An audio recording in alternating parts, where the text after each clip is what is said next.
Welcome to our YouTube channel, Tuition Home Coaching Center. Please subscribe to our channel to get more videos like this. Thank you all. আসসালামু আলাইকুম প্রিয় শিক্ষার্থীরা, তোমরা সকলে কেমন আছো? আশা করছি সকলেই খুব ভালো আছো। আজ আমরা দেখব অষ্টম শ্রেণীর ইতিহাস ও সামাজিক বিজ্ঞান বইয়ের পৃষ্ঠা 100 এর দলগত কাজ 2, অর্থাৎ 101 পৃষ্ঠায় যে ছকটি দেওয়া আছে সেই ছকটির সমাধান।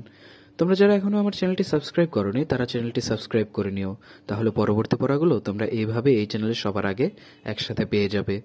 আর পূর্ববর্তী পৃষ্ঠাগুলোর সমাধান প্রয়োজন হলে চ্যানেলের প্লেলিস্টে সেই পড়াগুলো পৃষ্ঠা বাই পৃষ্ঠা দেয়া আছে, তোমরা সেখান থেকে সেই সব পড়াগুলো একসাথে দেখে নিতে পারো এবং খাতায় লিখে নিতে পারো। তাহলে চলো শুরু করা যাক আমাদের আজকের কাজ। আমাদের আজকের কাজের শুরুতে পৃষ্ঠা 100 এর নিচের দিকে দেখো দলগত কাজ 2 এটা লেখা আছে। এখন আমরা দলগতভাবে আলোচনা করে নিচের তালিকাটি পূরণ করি। এজন্য আমরা বিদ্যালয়ের পাঠাগার থেকে শুদ্ধাচার বইটি সংগ্রহ করে নিতে পারি, অর্থাৎ 101 পৃষ্ঠায় যে ছকটি দেয়া আছে সেই ছকটি আমাদের পূরণ করতে হবে। এই ছকে দেখো লেখা রয়েছে যে যে প্রচলিত রীতিনীতি ও মূল্যবোধ সম্পর্কে আমরা বিদ্যালয় থেকে জানতে পেরেছি সেইগুলো আমাদের এই ছকে লিখতে হবে। তাহলে দেখো আমি উত্তরগুলো লিখে দিয়েছি এক এক করে। 1. বড়দের শ্রদ্ধা ও ছোটদের স্নেহ করা। 2. পরিবার, বিদ্যালয় ও সমাজের নিয়মকানুন মেনে চলা। 3. রাস্তা পারাপারের সময় ট্রাফিক আইন মেনে চলা এবং ফুটওভার ব্রিজ ব্যবহার করা। 4. ক্লাসে শিক্ষক আসলে উঠে দাঁড়িয়ে তাকে সালাম দেওয়া এবং সম্মান জানানো। 5. ক্লাসে বিশেষ চাহিদা সম্পন্ন সহপাঠীদের সাহায্য করা। 6. বাড়িতে যে কোনো কাজে বাবা মাকে সহযোগিতা করা। 7.